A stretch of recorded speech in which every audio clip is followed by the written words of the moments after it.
ಎಲ್ಲ FA2 ಎಕ್ಸಾಮ್ಗೋಸ್ಕರ preparation ಮಾಡ್ತಿರುವಂಥ ಎಲ್ಲ 9ನೇ ತರಗತಿ ವಿದ್ಯಾರ್ಥಿಗಳಿಗೆ ನಮ್ಮ ಮುಂದೆ ಯೂಟ್ಯೂಬ್ ಚಾನಲ್ಗೆ ಸ್ವಾಗತ ಅಂತ ಹೇಳ್ತಾ, ತುಂಬ 9ನೇ ತರಗತಿ ವಿದ್ಯಾರ್ಥಿಗಳು ಕೇಳ್ತಾ ಇದ್ರಿ. FA1 ಅನ್ನೋದು ಕಂಪ್ಲೀಟ್ ಆಗಿದೆ. ಇನ್ನೇನು ಕೆಲವು ದಿನಗಳಲ್ಲಿ FA2 ಕೂಡ ಶುರು ಆಗ್ತಿದೆ. ಕ್ವಶನ್ ಪೇಪರ್ನ ಅಪ್ಲೋಡ್ ಮಾಡಿ ಅಂತ ಹೇಳ್ತಿದ್ರಿ. ಆಲ್ರೆಡಿ ಈಗಷ್ಟು ಒಂದಷ್ಟು ಕ್ವಶನ್ ಪೇಪರ್ನ ಅಪ್ಲೋಡ್ ಮಾಡಿದ್ದೀನಿ. ಆಲ್ಮೋಸ್ಟ್ ಎಲ್ಲ ಕ್ವಶನ್ ಪೇಪರ್ನ ಅಪ್ಲೋಡ್ ಮಾಡಿದ್ದೀನಿ. 9th FA2ಗೆ ಸಂಬಂಧಪಟ್ಟಿದಂಥ ವಿತ್ ಕೀ ಆನ್ಸರ್ನ ಕೂಡ ಕೊಟ್ಟಿದ್ದೀನಿ. ನೋಡ್ಕೊಂಡು ಬನ್ನಿ. ಎಲ್ಲದೂ ಕೂಡ ವೆರಿ ಇಂಪಾರ್ಟೆಂಟ್ ಕ್ವಶನ್ ಪೇಪರ್ ಎಲ್ಲದನ್ನು ನೋಡ್ಕೊಂಡು ಬನ್ನಿ. ಈ ಒಂದು ವಿಡಿಯೋದಲ್ಲಿ ಗಣಿತ ಮ್ಯಾಥ್ಸ್ಗೆ ಸಂಬಂಧಪಟ್ಟಿದೆ, ಮ್ಯಾಥಮೆಟಿಕ್ಸ್ಗೆ ಸಂಬಂಧಪಟ್ಟಂತೆ ವೆರಿ ಇಂಪಾರ್ಟೆಂಟ್ ಕ್ವಶನ್ ಪೇಪರ್ನ ಡಿಸ್ಕಸ್ ಮಾಡ್ತಾ ಹೋಗೋಣ. ಈ ಒಂದು ಕ್ವಶನ್ ಪೇಪರ್ ವೆರಿ ಇಂಪಾರ್ಟೆಂಟ್ ಆಗುತ್ತೆ ಅಂತಲೇ ಹೇಳ್ಬೋದಾಗಿದೆ. 9th FA2 ಎಕ್ಸಾಮ್ನ ಬರೀತಿರುವಂಥ ವಿದ್ಯಾರ್ಥಿಗಳಿಗೆ ಇದು ವೆರಿ ಇಂಪಾರ್ಟೆಂಟ್ ಕ್ವಶನ್ ಪೇಪರು. ಇದೊಂದು ಕ್ವಶನ್ ಪೇಪರ್ನ ಕರೆಕ್ಟಾಗಿ ಓದ್ಕೊಂಡು ಹೋದರೆ ಯಾರೆಲ್ಲ ಜಸ್ಟ್ ಪಾಸ್ ಆದರೆ ಸಾಕು ಅಂತ ಇದ್ದೀರಾ ಮ್ಯಾಥ್ಸಲ್ಲಿ ಈಸಿಯಾಗಿ ನೀವು ಪಾಸಿಂಗ್ ಮಾರ್ಕ್ಸ್ನ ತೆಗಿಬೋದಾಗಿರುತ್ತೆ. ಯಾರೆಲ್ಲ ಸ್ಕೋರ್ ಮಾಡಬೇಕಂದ್ರೆ ಇದೇ ಥರದಲ್ಲಿರುವಂಥ ಬೇರೆ ಕ್ವಶನ್ಸ್ಗಳನ್ನು ಸ್ವಲ್ಪ ಕಲ್ತ್ಕೊಂಡು ಹೋದರೆ ಈಸಿಯಾಗಿ ನೀವು 20 out of 20 ಮಾರ್ಕ್ಸ್ನ ಸ್ಕೋರ್ ಮಾಡ್ಬೋದಾಗಿದೆ. ವೆರಿ ಇಂಪಾರ್ಟೆಂಟ್ ಕ್ವಶನ್ ಪೇಪರ್ ಅಂತ ಹೇಳ್ತಾ ವಿಡಿಯೋನ ಶುರು ಮಾಡೋಣ. ಅದಕ್ಕಿಂತ ಮುಂಚೆ ನೀವೇನಾದ್ರು ಫಸ್ಟ್ ಟೈಮ್ ನಮ್ಮ ಒಂದು ಯೂಟ್ಯೂಬ್ ಚಾನಲ್ಗೆ ವಿಸಿಟ್ ಮಾಡಿದರೆ ವಿಡಿಯೋಗೊಂದು ಲೈಕ್ ಕೊಡಿ, ಹಾಗೆ ಚಾನಲ್ನ ಸಬ್ಸ್ಕ್ರೈಬ್ ಮಾಡ್ಕೊಂಡಿಲ್ಲ ಅಂದರೆ ಮರಿದೇ ಚಾನಲ್ನ ಸಬ್ಸ್ಕ್ರೈಬ್ ಮಾಡಿಕೊಂಡು ವಿಡಿಯೋನ ಶುರು ಮಾಡೋಣ. ಮೊದಲನೇದಾಗಿ ಬಂದುಬಿಟ್ಟು 1 into 2 ಅಂದರೆ 2 MCQ ಕ್ವಶನ್ಸ್ನ ಕೊಟ್ಟಿರ್ತಾರೆ. ಕೆಳಗಿನ ಪ್ರಶ್ನೆಗಳಿಗೆ ಸರಿಯಾದ ಉತ್ತರವನ್ನು ಆರಿಸಿ ಬರೆಯಿರಿ ಅಂತ ಕೊಟ್ಟಿರ್ತಾರೆ. ಅಂದರೆ MCQ questions.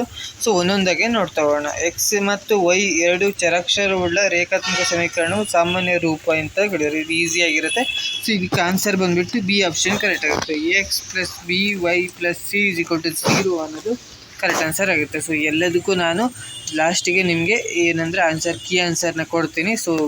Video ಎಂಡಿಂಗಲ್ಲಿ complete key ಆನ್ಸರ್ನ display ಮಾಡ್ತೀನಿ. ನೀವು ನೋಡ್ಕೋಬೋದಾಗಿರುತ್ತೆ.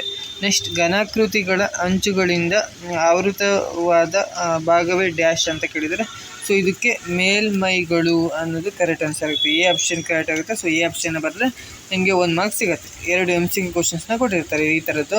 ನೆಕ್ಸ್ಟ್ ಬಂದುಬಿಟ್ಟು ಈ ಕೆಳಗಿನ ಪ್ರಶ್ನೆಗಳಿಗೆ ಉತ್ತರಿಸಿ, ಒಂದು ವಾಕ್ಯದಲ್ಲಿ ಉತ್ತರಿಸಿ ಅಂತ 1 ಮಾರ್ಕ್ಸ್ ಕ್ವಶನು. 1 into 2 2 ಕ್ವಶನ್ನ ಕೊಟ್ಟಿರ್ತಾರೆ. 2 ಕ್ವಶನಿಗೆ 1 ಮಾರ್ಕ್ಸ್ ಇರುತ್ತೆ. ಯೂಕ್ಲಿಡ್ ರಚಿಸಿದ ಪ್ರಸಿದ್ಧ ಗ್ರಂಥದ ಹೆಸರನ್ನು ಬರೆಯಿರಿ ಅಂತ ಹೇಳಿದರೆ ಇದಕ್ಕೆ ಆನ್ಸರ್ನ ಲಾಸ್ಟಿಗೆ ತೋರಿಸ್ತೀನಿ ನಿಮಗೆ ಎಲ್ಲದಕ್ಕೂ ಆನ್ಸರ್ನ. ಈಗ ಜಸ್ಟ್ ಕ್ವಶನ್ಸ್ನ ನೋಡ್ಕೊಳ್ತಾ ಬನ್ನಿ. ಕ್ವಶನ್ಸ್ನ ಬರೆದಿಟ್ಕೊಳ್ಳಿ ಅಥವಾ ಸ್ಕ್ರೀನ್ಶಾಟ್ನ ತೆಗೆದಿಟ್ಕೊಳ್ಳಿ. ಆಮೇಲೆ ನೀವು ಆನ್ಸರ್ನ ನೋಡ್ಕೊಂಡ್ಬಿಟ್ಟು ಆನ್ಸರ್ನ ನೋಡ್ಬೋದಾಗಿತ್ತು. ಹಾಗೆ ಹೇಗೆ ಸಾಲ್ವ್ ಮಾಡೋದು ಅನ್ನೋದು ಕೂಡ ನಾನು ಹೇಳ್ಕೊಡ್ತೀನಿ. ನೆಕ್ಸ್ಟ್, 3x + 4y = 12 ಈ ಸಮೀಕರಣದಲ್ಲಿ x = 0 ಆಗಿದ್ದರೆ y ನ ಬೆಲೆಯನ್ನು ಕಂಡುಹಿಡಿಯಿರಿ ಅಂತ ಕೇಳಿದರೆ ಇದು ಕೂಡ ವೆರಿ ಇಂಪಾರ್ಟೆಂಟ್ ಕ್ವಶನ್ ಇದೆ. ಇದನ್ನು ಕೂಡ ನೋಡ್ಕೊಂಡಿರಿ. ಇದು ಕೂಡ ರಿಪೀಟ್ ಆಗೋ ಚಾನ್ಸಸ್ ಇದೆ. ಅದಕ್ಕೋಸ್ಕರ ಹೇಳ್ತಾ ಇರೋದು. ತುಂಬಾ ಇಂಪಾರ್ಟೆಂಟ್ ಇದೆ ಇವೆಲ್ಲ ಕ್ವಶನ್ಗಳು ಕೂಡ.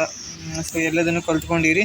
ನೆಕ್ಸ್ಟ್ ಬಂದುಬಿಟ್ಟು 2 into 3 ಅಂದರೆ 3 ಮಾರ್ಕ್ಸಿಗೆ 2 ಕ್ವಶನ್ಸ್ನ ಅಟೆಂಡ್ ಮಾಡಬೇಕು. 6 ಮಾರ್ಕ್ಸ್ ಬರುತ್ತೆ ನಿಮಗೆ. ಇದು ಕೂಡ ಇಂಪಾರ್ಟೆಂಟ್ ಇದೆ. ನೋಡ್ಕೊಳ್ತಾ ಇದು ಏನಂದರೆ 2 ಮಾರ್ಕ್ಸಿಂದು 3 ಕ್ವಶನ್ಸ್ನ ಅಟೆಂಡ್ ಮಾಡಬೇಕು. 6 ಮಾರ್ಕ್ಸ್ ಬರುತ್ತೆ. ನಿಮಗೆ 3 ಕ್ವಶನ್ಸ್ನ ಕೊಟ್ಟಿರ್ತಾರೆ. ನಿಮಗೆ ಒಂದೊಂದು ಕ್ವಶನಿಗೆ 2 ಮಾರ್ಕ್ಸ್ ಇರುತ್ತೆ. ನೋಡ್ತಾ ಹೋಗೋಣ. ಈ ಕೆಳಗಿನ ಬಿಂದುಗಳು ಯಾವ ಚತುರ್ಥಕ ಮತ್ತು ಅಕ್ಷದ ಮೇಲೆ ಇರುತ್ತದೆ ಬರೀರಿ ಅಂತ ಕೇಳಿದರೆ ಇರುತ್ತದೆ ಅನ್ನೋದು ಬರೀರಿ ಅಂತ ಕೇಳಿದರೆ ಇದಕ್ಕೆ ಆನ್ಸರ್ನ ಲಾಸ್ಟಿಗೆ ತೋರಿಸ್ತೀನಿ. ಇದನ್ನೆಲ್ಲ ನೋಡ್ಕೊಳ್ಳಿ. Very important. ಇದನ್ನು ಒಂದು ಕಡೆ ಬರೆದಿಟ್ಕೊಳ್ಳಿ ಅಥವಾ ಸ್ಕ್ರೀನ್ಶಾಟ್ನ ತೆಗೆದಿಟ್ಕೊಳ್ಳಿ. ಆಮೇಲೆ ನಿಮಗೆ ಮತ್ತೆ ಈ ವಿಡಿಯೋ ಸಿಗದಿತ್ತಿನೂ ಇರ್ಬೋದು. ಅದಕ್ಕೋಸ್ಕರ ಹೇಳ್ತಿರೋದು. ನೆಕ್ಸ್ಟ್, 3.5 ಬಿಂದುವು XY = PX + Y ಸಮೀಕರಣದ ನಕ್ಷೆಯ ಮೇಲಿದ್ದ P ಬೆಲೆಯನ್ನು ಕಂಡುಹಿಡಿಯಿರಿ ಅಂತ ಕೇಳಿದರೆ ಇದು ಕೂಡ ಇಂಪಾರ್ಟೆಂಟ್ ಕ್ವಶನು. ಇದೇ ಥರದ್ದು ಕ್ವಶನ್ಸ್ಗಳು ಬರುತ್ತೆ. ಆದರೆ ವ್ಯಾಲ್ಯೂ ಸ್ವಲ್ಪ ಚೇಂಜ್ ಆಗ್ಬೋದು ಬಿಟ್ಟರೆ ಇದೇ ಪ್ಯಾಟ್ರನ್ನ ಕ್ವಶನ್ಸ್ಗಳು ರಿಪೀಟ್ ಆಗೋ ಚಾನ್ಸಸ್ ಇದೆ. ಅದಕ್ಕೋಸ್ಕರ ಹೇಳೋದು. ವೆರಿ ಇಂಪಾರ್ಟೆಂಟ್ ಕ್ವಶನ್ ಪೇಪರ್ ಇದು. ನೆಕ್ಸ್ಟ್, ಈ ಕೆಳಗಿನ ಪದಗಳ ವ್ಯಾಖ್ಯಾನಿಸಿ. ಈ 2 ಪದಗಳನ್ನು ಕೊಟ್ಟಿರ್ತಾರೆ. ಅದನ್ನು ಡೆಫಿನೇಷನ್ ಬರಿಬೇಕಂದ್ರೆ ಆ ಮೀನಿಂಗ್ನ ಬರಿಬೇಕಾಗುತ್ತೆ. ಅಂದರೆ ಏನು, ಹಾಗಂದರೆ ಏನು ಅನ್ನೋದನ್ನು 1 ಲೈನ್ ಅಥವಾ 2 ಲೈನಲ್ಲಿ ಬರೆದ್ರೆ ನಿಮಗೆ 2 ಮಾರ್ಕ್ಸ್ ಸಿಗುತ್ತೆ. 2 ಪದನ ಕೊಟ್ಟಿದ್ದಾರೆ. ಲಂಬ ರೇಖೆಗಳು ಅಂದರೆ ಏನು ಅಂತ ಬರಿಬೇಕಾಗುತ್ತೆ. ಅದಕ್ಕೆ 1 ಮಾರ್ಕ್ಸ್ ಇರುತ್ತೆ. ನೆಕ್ಸ್ಟ್, ರೇಖಾಖಂಡ ಅಂದರೆ ಏನು, ಅದಕ್ಕೆ 1 ಮಾರ್ಕ್ಸ್ ಇರುತ್ತೆ. ಒಂದೊಂದು ಮಾರ್ಕ್ಸ್ಗೆ 2 ಮಾರ್ಕ್ಸ್ ಸಿಗುತ್ತೆ. ಇದಕ್ಕೂ ತುಂಬಾ ಇಂಪಾರ್ಟೆಂಟು. 2 ಮಾರ್ಕ್ಸಿನ 3 ಕ್ವಶನ್ ಕೊಟ್ಟಿರ್ತಾರೆ. ಇದನ್ನು ಅಟೆಂಡ್ ಮಾಡಲೇಬೇಕು ಎಲ್ಲ ವಿದ್ಯಾರ್ಥಿಗಳು. ಯಾರೆಲ್ಲ ಪಾಸ್ ಆಗಬೇಕು, ಹಾಗೆ ಯಾರೆಲ್ಲ ಸ್ಕೋರ್ ಮಾಡಬೇಕಂತಾರೆ ಎಲ್ಲರೂ ಕೂಡ ಅಟೆಂಡ್ ಮಾಡಬೇಕು. ಯಾರೆಲ್ಲ ಪಾಸ್ ಆಗಬೇಕಂತೀರ ಈ ಒಂದು ಕ್ವಶನ್ಗಳನ್ನು ಮಿಸ್ ಮಾಡ್ಕೊಳಕ್ಕೆ ಹೋಗಬೇಡಿ. ಎಲ್ಲದಕ್ಕೂ ಆನ್ಸರ್ನ ಲಾಸ್ಟಿಗೆ ಡಿಸ್ಕಸ್ ಮಾಡೋಣ. ನೆಕ್ಸ್ಟ್, ಕೆಳಗಿನ ಪ್ರಶ್ನೆಗಳಿಗೆ ಉತ್ತರಿಸಿ. 3 × 2 ಅಂದರೆ 3 ಮಾರ್ಕ್ಸಿಗೆ 2 ಕ್ವಶನ್ಸ್ನ ಅಟೆಂಡ್ ಮಾಡಬೇಕು. 6 ಮಾರ್ಕ್ಸ್ ಬರುತ್ತೆ. 2 ಕ್ವಶನ್ಸ್ನ ಕೊಟ್ಟಿರ್ತಾರೆ, 8th 1 ಮತ್ತು 9th 1. ಸೊ ನೋಡ್ಕೊಳ್ಳಿ, ಒಂದು ವಾಹನವು ಮೊದಲು ಕಿಲೋಮೀಟರ್ಗೆ 25 ಮತ್ತು ನಂತರ ಪ್ರತಿ ಕಿಲೋಮೀಟರ್ಗೆ ₹15 ಶುಲ್ಕ ವಿಧಿಸುತ್ತದೆ. ಕ್ರಮಿಸಿದ ಒಟ್ಟು ದೂರ 9 ಕಿಲೋಮೀಟರ್, ಅಂದರೆ 9 ಕಿಲೋಮೀಟರ್ ಹೋಗುತ್ತೆ, ಕ್ರಮಿಸುತ್ತೆ. ಆದರೆ ಪಾವತಿಸಬೇಕಾದ ಒಟ್ಟು ಮೊತ್ತವನ್ನು ಕಂಡುಹಿಡಿಯಬೇಕು. ಇದು ಸ್ವಲ್ಪ ಟ್ರಿಕ್ಕಿ ಕ್ವಶನ್ ಇದೆ. ಸೊ ಇದಕ್ಕೆ ಆನ್ಸರ್ನ ಲಾಸ್ಟಿಗೆ ತೋರಿಸ್ತೀನಿ, ಅರ್ಥ ಮಾಡ್ಕೊಂಡ್ಬಿಟ್ಟು ನೀವು ಈ ಕ್ವಶನ್ನ ಸಾಲ್ವ್ ಮಾಡಬೇಕಾಗುತ್ತೆ. ಸೊ ಇದೇ ಥರದ ಒಂದು 4 ರಿಂದ 5 ಕ್ವಶನ್ಸ್ನ ಸಾಲ್ವ್ ಮಾಡಿದ್ರೆ ಸೊ ನಿಮಗೆ ಒಂದು ಐಡಿಯಾ ಬರುತ್ತೆ, ಸೊ ಯಾವ ಥರ ಈ ಒಂದು ಕ್ವಶನ್ಗಳಿಗೆ ನೀವು ಸಾಲ್ವ್ ಮಾಡಬೇಕು ಅಂತ. ಸೊ ಆವಾಗ ನಿಮ್ಗೆ ಗೊತ್ತಾಗುತ್ತೆ ಯಾವ ಥರ ಸಾಲ್ವ್ ಮಾಡಿದ್ರೆ, ಸೊ ಈ ಒಂದು ಕ್ವಶನ್ಗಳಿಗೆ ಸಾಲ್ವ್ ಮಾಡಿದ್ರೆ ನಮಗೆ ಫುಲ್ ಮಾರ್ಕ್ಸ್ ಸಿಗುತ್ತೆ ಅಂತ. ಸೊ ನೆಕ್ಸ್ಟ್ ಬಂದುಬಿಟ್ಟು ಈ ಕೆಳಗಿನ ಹೇಳಿಕೆಗಳು ಯಾವುದು ಸರಿ, ಯಾವುದು ತಪ್ಪು ಅಥವಾ ಸುಳ್ಳು, ನಿಮ್ಮ ಉತ್ತರಗಳಿಗೆ ಕಾರಣ ನೀಡಿ. ಸೊ ಯಾವ ಹೇಳಿಕೆ ಸರಿಯಾಗುತ್ತೆ, ಸೊ ಯಾವ ಹೇಳಿಕೆ ತಪ್ಪಾಗುತ್ತೆ ಅನ್ನೋದನ್ನು ನೋಡ್ಕೊಂಡ್ಬಿಟ್ಟು ಸೊ ಅದಕ್ಕೆ ಬರೀಬೇಕಾಗುತ್ತೆ. ಒಂದು ಬಿಂದುವಿನ ಮೂಲಕ ಬಿಂದೆ ಒಂದು ರೇಖೆ ಹಾದು ಹೋಗುತ್ತದೆ ಅಂತ ಕೇಳಿದರೆ ಸೊ ಇದಕ್ಕೆ ಏನಂತ ನೋಡ್ಕೊಳ್ಳಿ. ನಿಮಗೇನಾದರೂ ಆನ್ಸರ್ ಗೊತ್ತಿದ್ರೆ ಕಮೆಂಟ್ ಮಾಡಿ, ನಾನು ಲಾಸ್ಟಿಗೆ ತೋರಿಸ್ತೇನೆ. 2 ವಿಭಿನ್ನ ಬಿಂದುಗಳ ಮೂಲಕ ಅನಂತ ರೇಖೆಗಳು ಹಾದು ಹೋಗುತ್ತದೆ ಅಂತ ಕೇಳಿದರೆ ಸೊ ಇದಕ್ಕೇನು ಅಂತ ನೀವು ಸರಿನಾ ತಪ್ಪ ಈ ಹೇಳಿಕೆ ಅನ್ನೋದನ್ನು ಕಮೆಂಟ್ ಮಾಡಿ ಇಟ್ಟಿರಿ. ನಾನು ಲಾಸ್ಟಿಗೆ ಆನ್ಸರ್ನ ತೋರಿಸ್ತೀನಿ ಎಲ್ಲದಕ್ಕೂ. 2 ವೃತ್ತಗಳು ಸರ್ವ ಸಮಾನವಾದರೆ ಅವುಗಳ ತ್ರಿಜ್ಯಗಳು ಸಮವಾಗಿರುತ್ತದೆ ಅಂತ ಕೇಳಿದರೆ ಸೊ ಈ ಥರದ್ದು ಹೇಳಿಕೆಗಳು ತುಂಬಾ ಇರುತ್ತೆ. ಸೊ ನಿಮ್ಮ ಟೆಕ್ಸ್ಟ್ ಬುಕ್ಕಲ್ಲಿ ಸೊ ಎಲ್ಲದನ್ನೂ ಒಂದ್ಸರಿ ಪ್ರಾಪರಾಗಿ ಕಲ್ತೀರಿ. ಸೊ ಯಾವ್ದು ಬರೋದಂತ ಹೇಳೋಕ್ಕಾಗಲ್ಲ ಈ ಥರದವು. ಸೊ ಇದೇ ಬಂದರೂ ಬರ್ಬೋದು, ಸೊ ನಿಮ್ಮ ಲಕ್ ಚೆನ್ನಾಗಿದ್ರೆ, ಇಲ್ಲಾಂದರೆ ಸ್ವಲ್ಪ ಚೇಂಜಸ್ ಆಗ್ಬೋದು. ಅಂದರೆ ಇದೇ ರೀತಿ ಬೇರೆ ಕ್ವಶನ್ಸ್ಗಳು ರಿಪೀಟ್ ಆಗುತ್ತೆ. ಸೊ ಇದೇ ಕ್ವಶನ್ಸ್ಗಳು ಬರುತ್ತೆ ಅಂತ ಹೇಳೋಕ್ಕಾಗಲ್ಲ. ಸೊ ಇದೇ ರೀತಿ ಬೇರೆ ಕ್ವಶನ್ಸ್ಗಳು ಬರೋ ಚಾನ್ಸಸ್ ಇದೆ.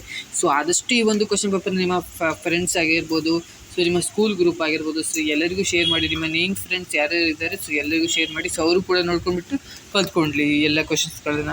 ನೆಕ್ಸ್ಟ್ 4 × 1 4 ಮಾರ್ಕ್ಸಿಗೆ ಒಂದು ಕ್ವಶನ್ನ ಕೊಟ್ಟಿರ್ತಾರೆ. ಸ್ವಲ್ಪ ಇದು ಟ್ರಿಕ್ಕಿ ಕ್ವಶನ್, ಸ್ವಲ್ಪ ಕಷ್ಟ ಇರುತ್ತೆ. ಸೊ ನೋಡ್ಕೊಳ್ಳಿ, ಇದು ವೆರಿ ಇಂಪಾರ್ಟೆಂಟ್. 3x + y - 12 = 0 ರೇಖಾತ್ಮಕ ಸಮೀಕರಣಕ್ಕೆ ಯಾವುದಾದರೂ 4 ಪರಿಹಾರವನ್ನು ಬರೆಯಿರಿ ಅಂತ ಕೇಳಿದರೆ ಸೊ ಇದು ವೆರಿ ಇಂಪಾರ್ಟೆಂಟ್ ಕ್ವಶನು. ಸೊ ಈ ಥರ ಕ್ವಶನ್ ಬಂದೇ ಬರುತ್ತೆ. ಸೊ ವಿದ್ಯಾರ್ಥಿಗಳು ತಪ್ಪದೇ ಕರೆಕ್ಟಾಗಿ ಇದಕ್ಕೆ ಸೊಲ್ಯೂಷನ್ನ ಹೇಗೆ ಮಾಡೋದು ಅನ್ನೋದು ನೋಡ್ಕೊಳ್ಳುತ್ತಾ ಬನ್ನಿ. ಸೊ ಇದಕ್ಕೆ ಆನ್ಸರ್ನ ನೋಡ್ತಗೋಣ 9th ವಿದ್ಯಾರ್ಥಿಗಳಿಗೆ. ಸೊ ಫಸ್ಟ್ನೇ ಕ್ವಶನ್ಗೆ ಆನ್ಸರ್ ax + by + c = 0. ನಾನು ಆಗಲೇ ಟಿಕ್ ಮಾಡಿ ತೋರಿಸ್ತೀನಲ್ಲ, ಸೊ ಅದೇ ಆನ್ಸರ್ ಆಗಿರುತ್ತೆ. ನೆಕ್ಸ್ಟ್ ಎರಡನೇದಕ್ಕೆ ಮೇಲ್ಮೈಗಳು ಅನ್ನೋದು, ಸೊ ಎ ಆಪ್ಷನ್ನ ಟಿಕ್ ಮಾಡಿದ್ನಲ್ಲ, ಸೊ ಅದೇ ಆನ್ಸರ್ ಆಗಿರುತ್ತೆ. ಸೊ ನೆಕ್ಸ್ಟ್ ಬಂದುಬಿಟ್ಟು ಮೂರನೇದಕ್ಕೆ ದಿ ಎಲಿಮೆಂಟ್ಸ್ ಅನ್ನೋದು ಅವ್ರು ಬರೆದಿರುವಂಥ ಗ್ರಂಥ ಆಗಿರುತ್ತೆ. ಸೊ ಇದು ವೆರಿ ಇಂಪಾರ್ಟೆಂಟ್ ಇದು. ಸೊ ಕಲ್ತ್ಕೊಂಡಿರಿ. ಸೊ ನೆಕ್ಸ್ಟ್ ನೋಡೋದಾದರೆ ಸೊ ವೆರಿ ಇಂಪಾರ್ಟೆಂಟ್ ಇದೆ. ಸೊ ಎಲ್ಲದೂ ಕೂಡ ನೆಕ್ಸ್ಟ್ ಬಂದುಬಿಟ್ಟು 3x 4th 1ಗೆ ಸೊ y = 3 ಅನ್ನೋದು ಬರಿಬೇಕಾಗುತ್ತೆ. ಸೊ ಈ ಥರ ಆನ್ಸರ್ನ ಬರಿಬೇಕು, ಈ ಥರ ಸಾಲ್ವ್ ಮಾಡಬೇಕಾಗುತ್ತೆ. ಸೊ ನೋಡ್ಕೊಳ್ತಾ ಬನ್ನಿ. ಸೊ ಇದನ್ನು ನೀವು ಸ್ವಲ್ಪ ಸಾಲ್ವ್ ಮಾಡಿದ್ರೆ ಸೊ ನಿಮಗೆ ಅರ್ಥ ಆಗುತ್ತೆ ಹೆಂಗಂತ ನೋಡ್ಕೊಳ್ಳಿ. ಸೊ ನಾನು ಎಲ್ಲದನ್ನು ಕ್ಲಿಯರಾಗಿ ಎಕ್ಸ್ಪ್ಲೈನ್ ಮಾಡ್ತಾಯಿದ್ರೆ ಸೊ ವಿಡಿಯೋ ಲೆಂತ್ ಜಾಸ್ತಿ ಆಗುತ್ತೆ. ನೀವು ವಿಡಿಯೋನ ಕಂಪ್ಲೀಟಾಗಿ ನೋಡಿದ್ರೆ ಸ್ಕಿಪ್ ಮಾಡ್ತೀರಿ, ಅವಾಗ ನಿಮ್ಗೆ ಆನ್ಸರು ಕೂಡ ಗೊತ್ತಾಗಲ್ಲ. ಸೊ ಆಮೇಲೆ ನೀವು FA2 ಎಕ್ಸಾಮ್ನಲ್ಲಿ ಆನ್ಸರ್ನ ಬರೆಯೋಕ್ಕಾಗಲ್ಲ. ಸೊ ಸ್ಕ್ರೀನ್ಶಾಟ್ನ ತೆಗೆದುಕೊಳ್ಳಿ. ಸೊ ಆಮೇಲೆ ನೀವೇ ಸಾಲ್ವ್ ಮಾಡಿ. ನೆಕ್ಸ್ಟ್ ಬಂದುಬಿಟ್ಟು 5ನೇದು ಇದು 2ನೇ ಚತುರ್ಥಕ, 4ನೇ ಚತುರ್ಥಕ, x ಅಕ್ಷ, 3ನೇ ಚತುರ್ಥಕ ಅನ್ನೋದು ಆನ್ಸರ್ ಆಗುತ್ತೆ. ಸೊ ಇದನ್ನು ಕರೆಕ್ಟಾಗಿ ನೋಡ್ಕೊಂಡಿರಿ. ಸೊ ಇದು ವೆರಿ ಇಂಪಾರ್ಟೆಂಟ್ ಕ್ವಶನ್ ಇದೆ. ನೆಕ್ಸ್ಟ್ 6th 1ಗೆ ಆನ್ಸರ್ ಇಷ್ಟಾಗಿರುತ್ತೆ. ಸೊ ನೋಡ್ಕೊಳ್ಳಿ ಇದನ್ನು ಹೇಗೆ ಸಾಲ್ವ್ ಮಾಡಿದ್ದಾರೆ, ಕರೆಕ್ಟಾಗಿ ನೋಡ್ಕೊಳ್ಳಿ ಪ್ರಾಪರಾಗಿ. ಸೊ 100% ನಿಮ್ಗೆ ಹೆಲ್ಪ್ ಆಗುತ್ತೆ. ನೆಕ್ಸ್ಟ್ 7th 1ಗೆ ಲಂಬರೇಖೆಗಳು ಮತ್ತು ರೇಖಾಖಂಡ ಎಂದರೆ ಏನು ಅಂತ ಸೊ ಒಂದೊಂದು ಲೈನಲ್ಲಿ ಆನ್ಸರ್ನ ಕೊಟ್ಟಿದ್ದಾರೆ. ಸೊ ಈ ಆನ್ಸರ್ನ ಕರೆಕ್ಟಾಗಿ ನೋಡಿಕೊಂಡ್ರೆ ಸೊ ಈ ಆನ್ಸರ್ನ ಕಲ್ತ್ಕೊಂಡೋದ್ರೆ ಸೊ ಸಾಕಾಗುತ್ತೆ, ನೀವು ಬರೀಬೋದಾಗಿರುತ್ತೆ. ನೆಕ್ಸ್ಟ್ 8ನೇ ಕ್ವಶನಿಗೆ ಪಾವತಿಸಬೇಕಾದ ಮೊತ್ತ ಬಂದುಬಿಟ್ಟು 145 145 ಅನ್ನೋದು ಕರೆಕ್ಟ್ ಆನ್ಸರ್ ಆಗುತ್ತೆ. ಸೊ ವಿಡಿಯೋನ ಪಾಸ್ ಮಾಡಿಕೊಂಡು ಸ್ಕ್ರೀನ್ಶಾಟ್ನ ತೆಗೆದಿಟ್ಕೊಳ್ಳಿ. ಸೊ ಈ ಒಂದು ಕ್ವಶನ್ಗೆ ಆನ್ಸರ್ ಅಥವಾ ಪಾಸ್ ಮಾಡಿಕೊಂಡು ಒಂದು ಸತಿ ಬರ್ಕೊಳ್ಳಿ, ಒಂದು ಕಡೆ ಬರ್ಕೊಂಡ್ಬಿಟ್ಟು ಓದ್ಕೊಳ್ತಾ ಬನ್ನಿ. ಸೊ ವೆರಿ ಇಂಪಾರ್ಟೆಂಟ್ ಇದೆ. ನೆಕ್ಸ್ಟ್ ಸರಿ ಅಥವಾ ತಪ್ಪು ಯಾವುದಂತ, ಸೊ ಸರಿ ತಪ್ಪು ಆಗಿರುತ್ತೆ, ಇದು ಕೂಡ ತಪ್ಪಾಗಿರುತ್ತೆ, ಇದು ಸರಿಯಾಗಿರುತ್ತೆ. ಸೊ ಇದಕ್ಕೆ ಯಾವ ಕಾರಣಕ್ಕೆ ಅಂತ ಇಲ್ಲಿ ಕೊಟ್ಟಿದ್ದಾರೆ. ಸೊ ಇದನ್ನು ಓದ್ಕೊಳ್ಳಿ ವಿಡಿಯೋನ ಪಾಸ್ ಮಾಡಿಕೊಂಡು. ಸೊ ವೆರಿ ಇಂಪಾರ್ಟೆಂಟ್ ಇದೆ. ಒಂದು ಬಿಂದುವಿನ ಮೂಲಕ ಅನೇಕ ರೇಖೆಗಳು ಹಾದು ಹೋಗುತ್ತದೆ. ಕಾರಣ. ನೆಕ್ಸ್ಟ್, ಎರಡು ವಿಭಿನ್ನ ಬಿಂದುಗಳ ಮೂಲಕ ಒಂದೇ ಒಂದು ರೇಖೆ ಹಾದು ಹೋಗುತ್ತದೆ. ಇದು ಮೂರನೇದು ಕರೆಕ್ಟ್ ಆಗಿದೆ, ಸರಿ ಅಂತ. ಸೊ ಎರಡು ಸರ್ವಸಮ ವೃತ್ತಗಳ ತ್ರಿಜ್ಯವು ಯಾವಾಗಲೂ ಸಮವಾಗಿರುತ್ತದೆ. ಸೊ ಈ ಥರ ಮಾಡಬೇಕಾಗುತ್ತೆ. ನೆಕ್ಸ್ಟ್ 10th ಒನ್ನು, ಇದು ತುಂಬಾ ಇಂಪಾರ್ಟೆಂಟ್ ಕ್ವಶನ್ ಇದೆ. ಸೊ ನೋಡ್ಕೊಂಡಿರಿ. ಸೊ ಈ ಥರ ಮಾಡಬೇಕಾಗುತ್ತೆ. So 3x + y - 12 = 0. ಸೊ ಇದಕ್ಕೆ ಈ ಥರ ಸಾಲ್ವ್ ಮಾಡಬೇಕಾಗುತ್ತೆ. ಸೊ ವೆರಿ ಇಂಪಾರ್ಟೆಂಟ್ ಕ್ವಶನ್ ಇದು, ಕರೆಕ್ಟಾಗಿ ನೋಡ್ಕೊಂಡಿರಿ. ಸೊ ಐ ಹೋಪ್ ಈ ಒಂದು ವಿಡಿಯೋ ಹೆಲ್ಪ್ ಆಗಿದೆ ಅಂತ ಅಂದ್ಕೊಂಡಿದ್ದೀನಿ. ವಿಡಿಯೋ ಇಷ್ಟ ಆಗಿದ್ರೆ ಒಂದು ಲೈಕ್ ಮಾಡಿ, ಹಾಗೆ ಇನ್ನೂ ಜಾಸ್ತಿ ಇಷ್ಟ ಆಯ್ತು ಅಂದರೆ ನಿಮ್ಮ ಫ್ರೆಂಡ್ಸ್ಗೆಲ್ಲ ಶೇರ್ ಮಾಡಿ ಅಂತ ಹೇಳ್ತಾ ಸೊ ವಿಡಿಯೋನ ಏನು ಮಾಡ್ತೀನಿ, ನೆಕ್ಸ್ಟ್ ವಿಡಿಯೋ ಸಿಗ್ತೀನಿ. Thank you for watching.